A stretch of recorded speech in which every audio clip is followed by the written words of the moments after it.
She told me to wait in the car while she ran upstairs to drop something off at a friend's place. Just after she closed the door, her phone lit up in the cup holder she'd left behind. The message was from someone named Mike. He's just sitting in the car. Come upstairs. I'll be quick. I didn't say anything, just drove off. 3 weeks later, her father came to my door asking if I could send her things back. Life can change in an instant. Not the big events like graduations or weddings, but the small, ordinary moments that completely blindside you. For me, it all happened on a Thursday night in October. Allison and I had been together for over 2 years. We met at a housewarming party, hit it off immediately, and became inseparable.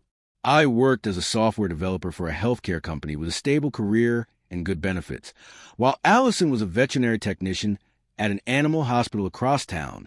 We'd moved in together 6 months ago, renting a nice 2-bedroom apartment downtown. That evening, we had dinner plans with her college roommate who was passing through town. Just before we left, Allison realized she had to drop off some paperwork for a coworker on maternity leave. "It'll just take a minute," she said, directing me to an unfamiliar address in a neighborhood I didn't recognize. "Just pull up by the blue sedan." I parked in front of a modern apartment complex. Allison grabbed a manila envelope and said, "Wait here. I'll be right back." She kissed my cheek and went inside, telling me it would only be 2 minutes. I turned on the radio and texted her roommate to let them know we'd be running a little late. That's when I noticed she left her phone in the cup holder. I was about to put in her purse when the screen lit up with a new message from Mike W. "He's just sitting in the car. Come upstairs. I'll be quick." I read it over and over. The meaning was clear. This wasn't a co-worker's apartment. There was no paperwork. And Mike obviously knew I was sitting there waiting. I felt sick, my hands shaking. But something cold and calm also settled in. I wasn't overthinking it. I wasn't misunderstanding the message. It was exactly what it seemed to be. I put the phone back in the cup holder, started the car, and drove away. On the way home, my mind raced, piecing together all the things I'd overlooked. The girls' nights that had become frequent. Her new gym routine with showers there instead of at home. The way she shielded her texts from me. Classic signs I'd been too trusting to recognize before. Once home, I moved quickly, almost mechanically. I packed a bag with essentials, grabbed my laptop, and made sure to take important documents. I needed space, away from Allison's inevitable explanations, away from her lies. I checked into a downtown hotel, finally turned on my phone, and found 30 missed calls from Allison, followed by texts that ranged from confused to angry to panicked. "Where are you? Why did you leave? Answer your phone. Did something happen? This isn't funny, David." I texted her back. "You left your phone in the car." I saw Mike's message. "Don't call me again." Then I turned off my phone, ordered room service, and tried to figure out my next steps. By morning, I had a plan. Not one for revenge, but for a clean break. I called my best friend, Eric, explained what happened, and asked if I could crash at his place for a few weeks while I figured things out. He said yes. Then I called our landlord, since the lease was in both our names, but I had paid the security deposit, and all the utilities were in my name. I asked about my options. The lease had a clause that allowed termination with 60 days' notice, and I immediately initiated that. Next, I froze our joint bank account, which we used for shared expenses. I contributed the majority of the funds, but I wasn't interested in fighting over money. I just needed to prevent any impulsive withdrawals while I sorted everything out. By noon, I'd arranged for a moving company the following day, made a list of what was mine versus what was hers, and planned to move out. Then I turned my phone back on.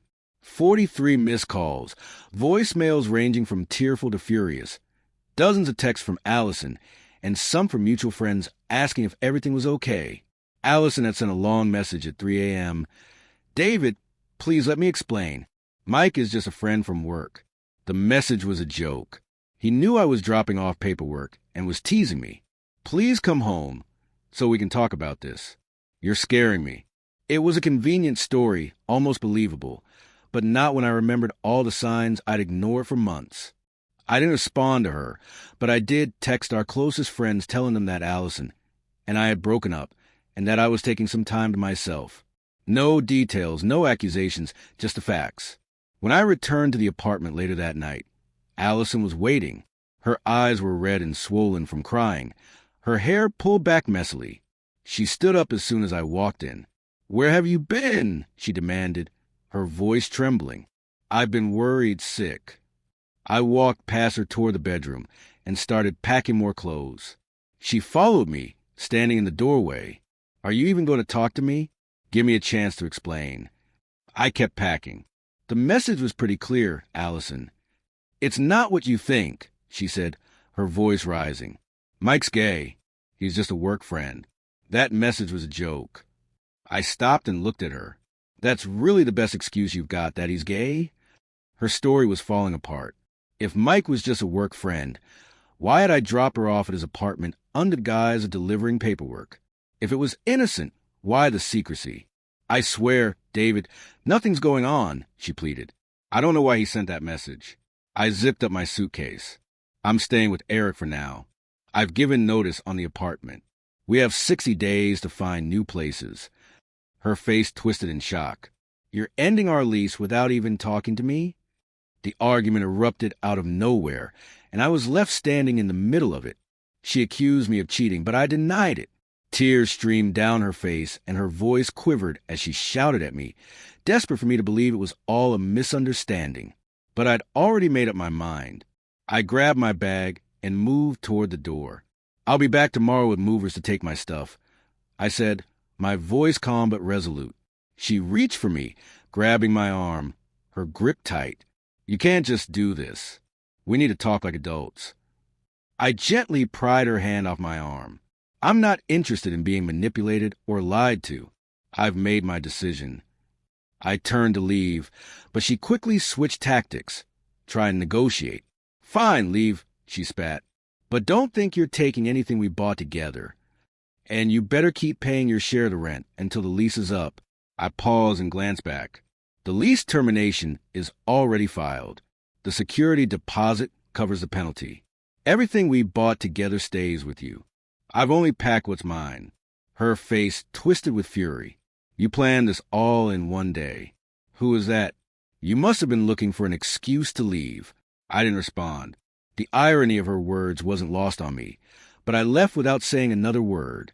The next day, I returned with the movers as promised.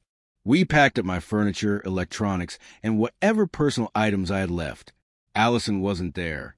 She was at work, and I figured it made things easier.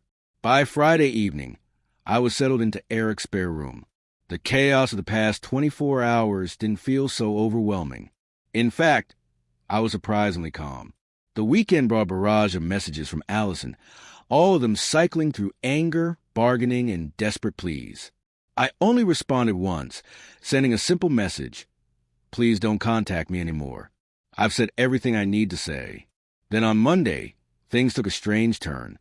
I received a call from a number I didn't recognize. It was Mike, Allison's affair partner. "David, it's Mike Wilson. We need to talk," he said, his voice tight with tension. I almost hung up, but curiosity got the better of me. What could we possibly have to talk about?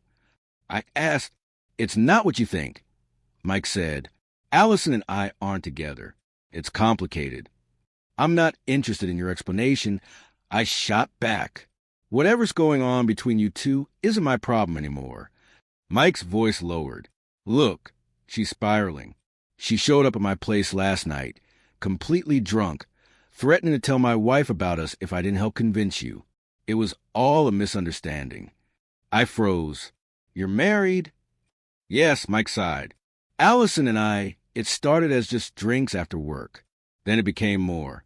I tried in a month ago when my wife started getting suspicious, but Allison wouldn't let me. She threatened to tell my boss about us having sex at work, which could get both of us fired." The truth began to hit me. "So your text." I started slowly. "You were trying to get her upstairs to tell her it was over." Mike sighed again. "I didn't realize you were in the car. She told me you were working late."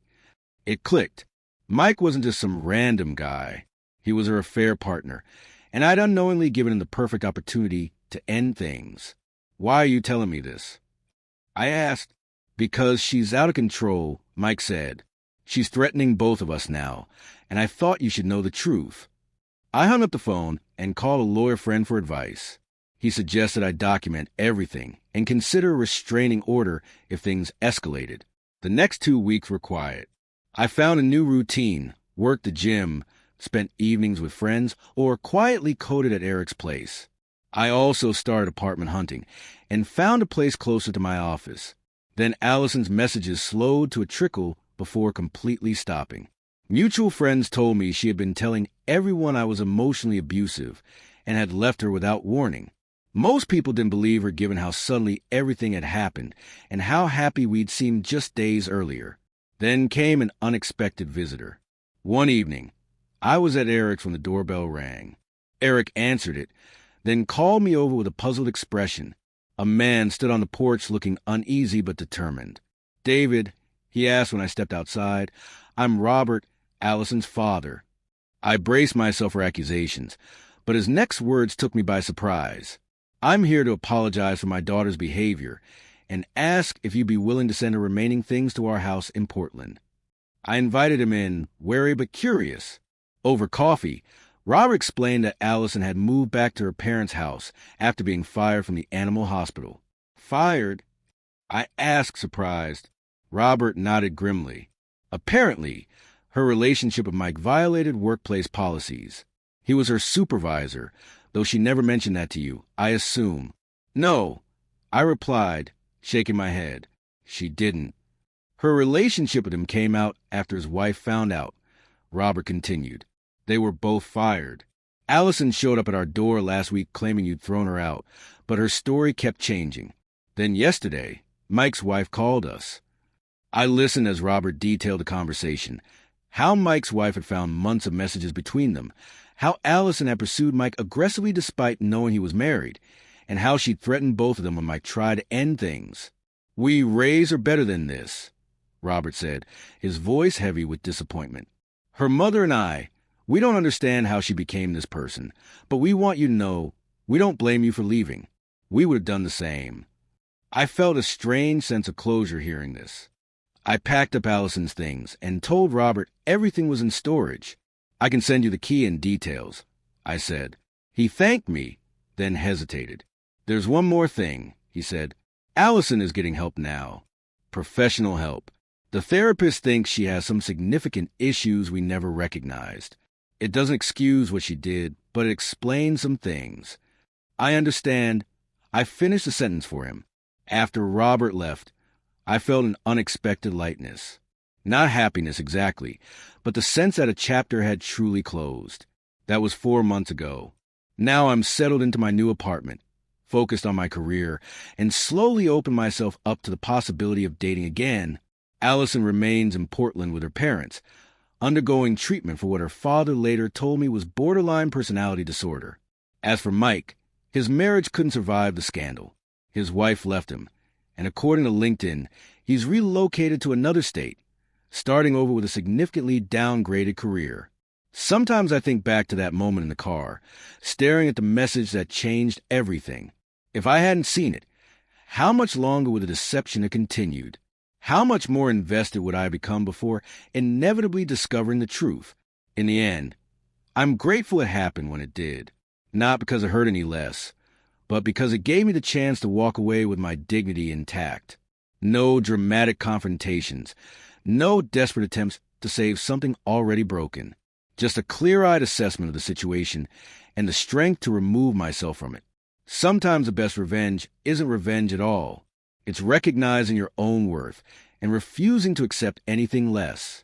As for dating, yes, I did start seeing someone again after about 6 months. I've been with her for a few weeks now.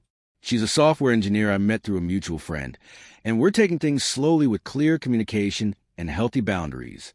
As for Allison, her dad checks in occasionally. She's still in treatment and apparently doing better, but I've kept my distance. Life moves on, and sometimes that's the biggest victory of all.